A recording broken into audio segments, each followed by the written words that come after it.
Hi, my name is Anna Bertino, and I am a student in Honors 361 this semester. My research this semester centered on exploring tangible impacts of World War II on German children who were growing up during the war and in the immediate post-war period. My larger goal is to create an archive website to present oral history interviews that will be gathered by myself and others in the Mason community in the form of recordings, transcriptions, and translations.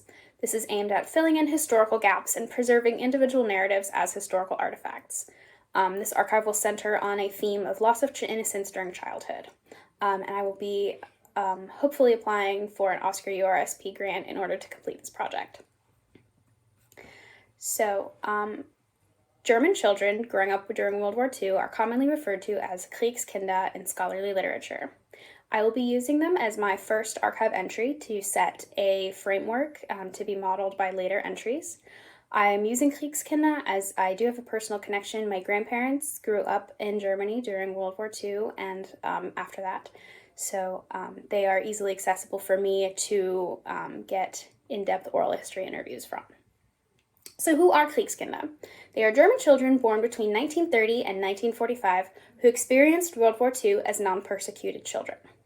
Why are they important? Studying Kriegskinder highlights the effects of war on the individual with consequences that are clearly visible by virtue of time, as the event is in the past and we are now able to study the impacts. It is also an easily accessible example as most are familiar or have studied World War II.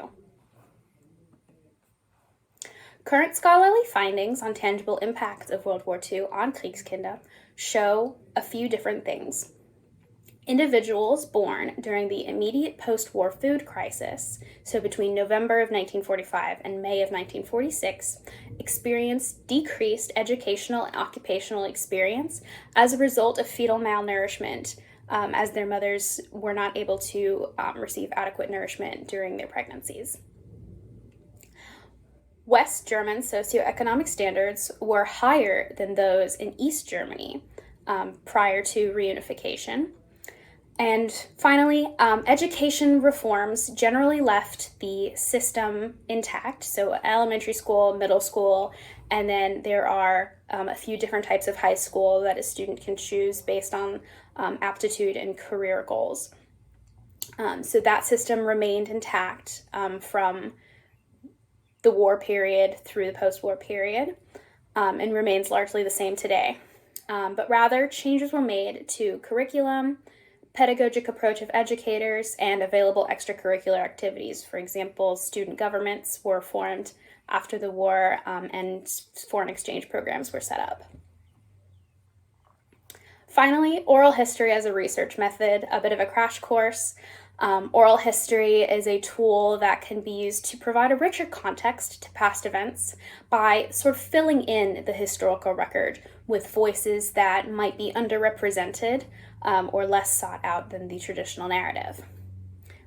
We can learn about new or different perspectives on well-known events that can sort of shape or change how we view these events. The research that I conducted this semester acts as a background to contextualize the larger oral history archive that I hope to create that will hopefully be in the Mason community for years to come. Thank you very much for listening to my presentation, and I hope you enjoyed.